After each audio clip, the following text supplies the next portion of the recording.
Skill matrix కానీ ఇవన్నీ పెరగకపోతే ఉండి ఒక్కసారి బ్లాస్ట్ అయిపోతుంది. ఇది మన పరిశ్రమకు మంచిది కాదు. మీరు మేనేజ్మెంట్లో మీ తరఫున మీరు చెప్పండి, మేము కూడా మాట్లాడాం. మా తరఫున మేము వర్కర్స్ కూడా గేట్ మీటింగ్ చేసి చెప్పుకుంటాం. మీరు కూడా ఈ వేతన ఒప్పందంలో ఏం జరుగుతుంది మా ప్రయత్నం మేము చేస్తున్నాం. 14వ వేతన ఒప్పందం మాతో చేయాలన్నది మాకు మీరు కూడా సపోర్ట్ చేసి మేనేజ్మెంట్కి చెప్పండి. వాళ్ళని కూడా చర్చలకు పిలుద్దాం, ఏం జరుగుతుందో చెప్దామని చెప్పండి. మీరు కూడా చేయండి. అలాగే ఈ మ్యాన్ పవర్ విషయం ఒకటి, ఈ C4 గ్రేడ్ ఒకటి ఈసారి మాత్రం పూర్తిగా తీసేయాలి.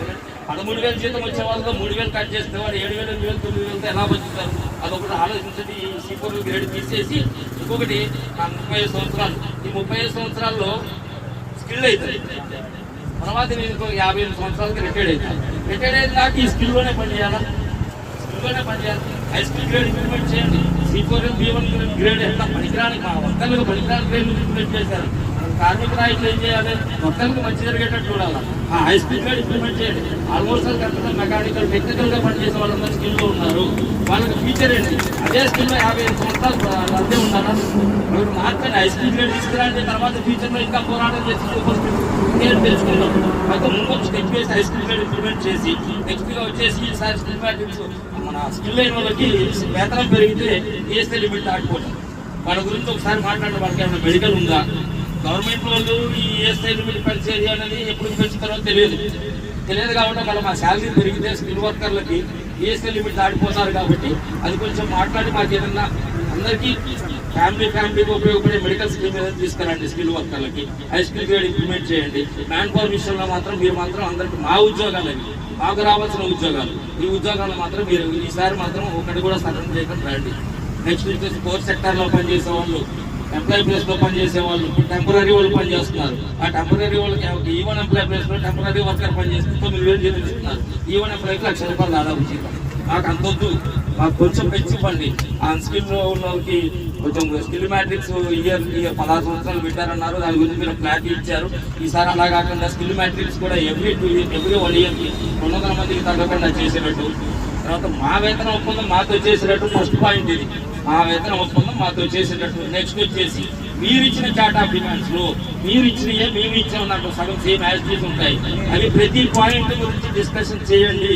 డిస్కషన్ ఇవాళ స్టార్ట్ చేస్తే ముందు మేనేజ్మెంట్ కూడా వాటి గురించి ఆలోచిస్తుంది. నాకు న్యాయం జరుగుతుంది. 4,000 మంది జీవితాలు ఇవి మీ చేతిలో ఉన్నాయి కాబట్టి మీకు ప్రెజర్ ఉంటే మమ్మల్ని కూడా ఇన్వాల్వ్ చేయండి. మేము ఇదే అది ఇచ్చిన అవసరమైతే స్వచ్ఛమైన అడుగుతాం. తర్వాత సమ్మెకైనా వెళ్ళిపోతాం. ముందు చూస్తున్నాం. ప్రజెంట్ 15 రోజులు 20 రోజుల తర్వాత మీరు చేయాల్సిన కార్యక్రమాలు ఇంకా దశలు తీవ్రతరం చేసుకున్నాం. ఇవే కాస్త ఆమరణ కాస్త సమ్మెవచ్చు.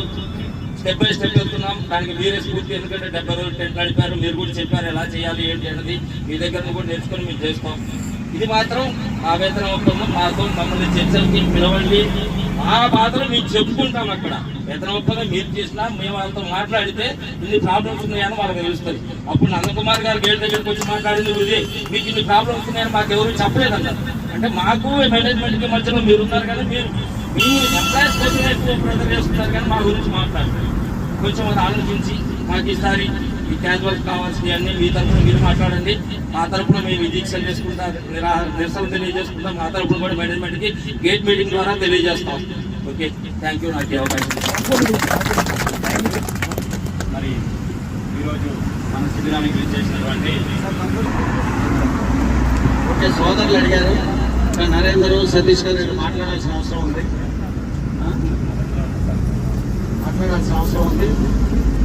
వాళ్ళు కూడా మాట్లాడతారు. కాకపోతే బయట ప్రోగ్రాం ఉంది కాబట్టి మొట్టమొదటిగా సానికొమ్మ రామచంద్రారెడ్డి చాలా క్లియర్గా కొన్ని ప్రశ్నల వర్షం ప్రశ్నించడం జరిగింది. నందకుమార్ గారిని ఆ రోజునాడు గేట్ దగ్గరికి వచ్చినప్పుడు